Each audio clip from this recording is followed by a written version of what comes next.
After a good run of strategy sims, it feels great to get back into a tried and true RPG. I think I may have picked a pretty good one here to get back into the saddle, so stick around to find out while you'll probably enjoy Mutant Year Zero Road to Eden right here on The Thirsty Mage. My affinity for tactical RPGs is a recent trend thanks to some great titles like Mario Rabbids Kingdom Battle and Wasteland 2. These two titles are great representations of opposite ends of the spectrum. Mario Rabbids being more goofy and cartoon-like, while Wasteland 2 represents a more down-to-earth approach. With Mutant Year Zero, you get a little taste of both worlds, mixing strategic combat with realish weapons and a bunch of powers that give it a fantasy flavor.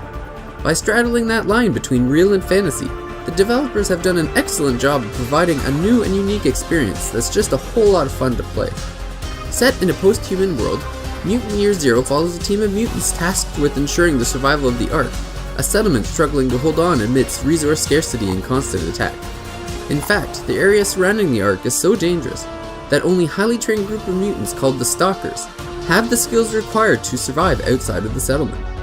Among these mutants are the protagonists, Bormine and Dux, an angry boar and a smart aleck duck that would seem right at home in a Teenage Mutant Ninja Turtles cartoon.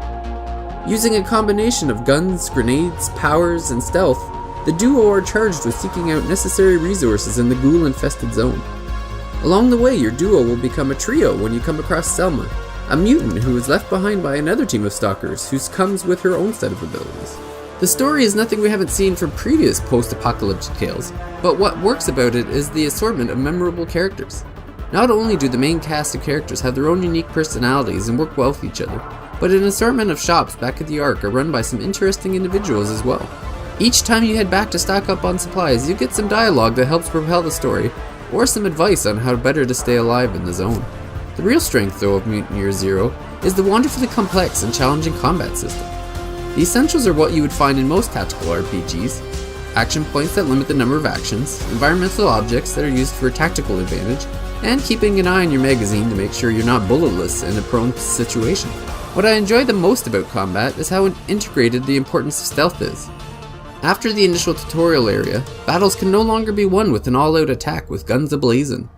Enemies such as the Shaman can call in reinforcements, or the Medbot can heal defeated characters, ensuring that overpowering an enemy with attack will not lead to victory. Pretty much every battle I came across in the zone required a thought-out plan, usually determined after getting massacred in my first attempt. With the enemy locations being mostly static, and their attention indicated on screen with a highlighted circle, generally most battles would need an assessment of the enemy types and environment, and maybe a few test runs.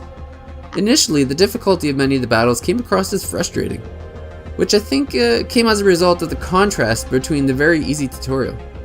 After a few defeats though, I really got into the experimentation, testing out different mutant powers and leaning more into the stealth to achieve some satisfying victories.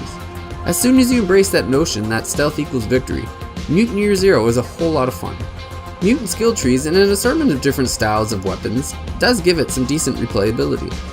I think there's a whole lot of love here for tactical RPG fans. It employs the core mechanics that I've grown to enjoy from the genre, but it also has its own personality that makes it stand out from its peers. This is definitely a game I've really enjoyed, and it's a title I'm definitely going to be coming back to play again. Thank you very much for watching the review. If you'd like some more detailed information about Mutant Year Zero, feel free to leave a comment. I'll be sure to answer any questions that you may have.